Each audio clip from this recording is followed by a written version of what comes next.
All right, let's dive in. Today, we are taking a look at one of the most exciting journeys you can take, building a business completely from scratch.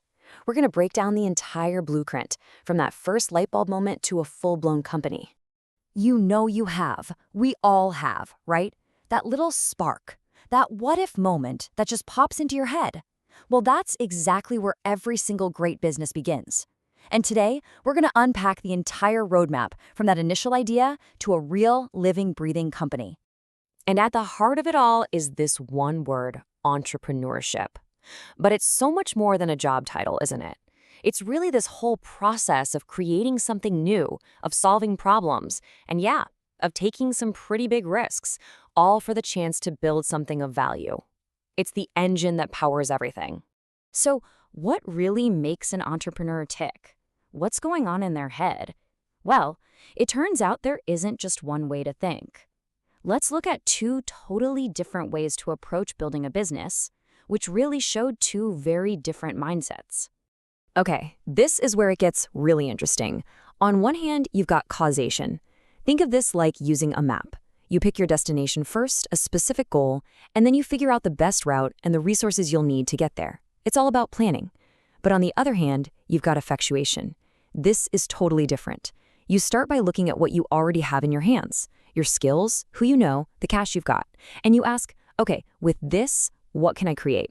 It's way more adaptive and perfect for a world where you can't predict what's around the corner. Every single business starts with an idea. But let's be honest, where do the great ideas actually come from? It's not some kind of magic. It's really about being a good observer and knowing exactly where to look for those hidden opportunities. And here's where they're hiding, in plain sight. Opportunities pop up when the world changes in a big way. A brand new technology like AI, that opens up a million new doors. The way we shop or live our lives changes, that creates new needs. Even a boring old change in government roles can create a whole new market. The point is, you have to pay attention to these massive shifts. But hey, having an idea is one thing. The real question is it a genuine opportunity? A great opportunity really has to check these four boxes. First, is it attractive? Can it actually make money and grow? Second, is it timely? Does it make sense for the world right now? Third, is it durable? Is this built to last, or is it just a passing fad? And maybe most importantly, is it value creating? Does it solve a real, painful problem for somebody? So, you think you've got a solid opportunity. What's next? You don't just dive in head first. No way. You test it. This whole next part is about kicking the tires and seeing if your brilliant idea can actually survive a collision with reality. This is called feasibility analysis, and honestly, it might be the most important step in this whole process.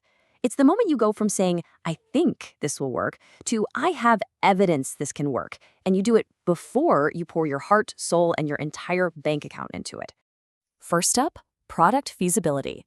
And the question is simple. Does anyone actually want the thing you're trying to build? Does it solve a real problem for them? This is where you have to get out of your own head and talk to actual, real-life potential customers.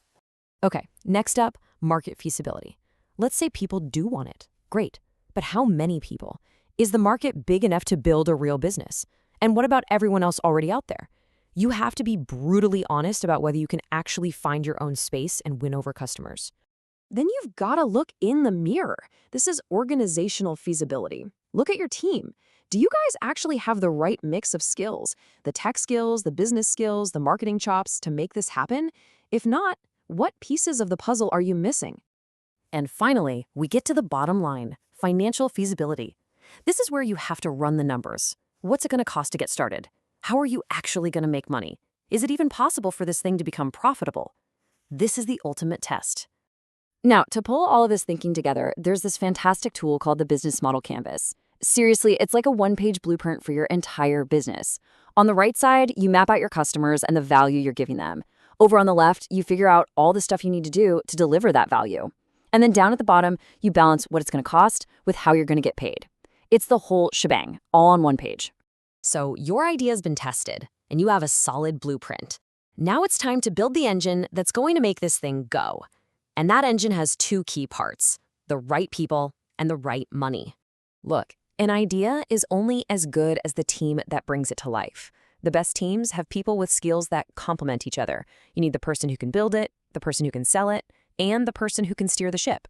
And without everyone knowing their job and trusting each other completely, well, it's pretty much impossible to survive the chaos of a startup.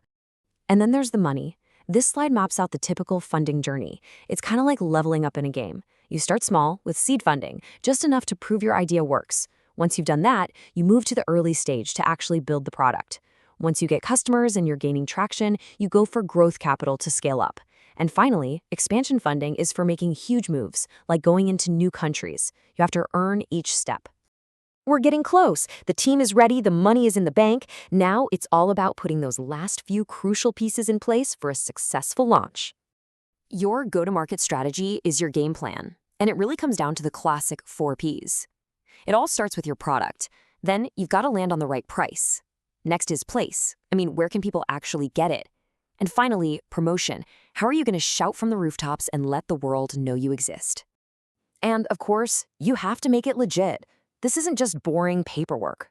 Choosing the right legal structure is so important for protecting yourself, for taxes, and for being taken seriously. This one decision will affect how your business operates for years and years. So when you zoom all the way out, you can see the entire journey breaks down into these 4 big stages. It starts with that personal decision to even do this. Then comes the hard work of developing a really strong idea. After that, you turn the idea into an actual venture. And from then on, it's the ongoing challenge of managing it and making it grow. And if there's one thing to take away from all this, it's this right here.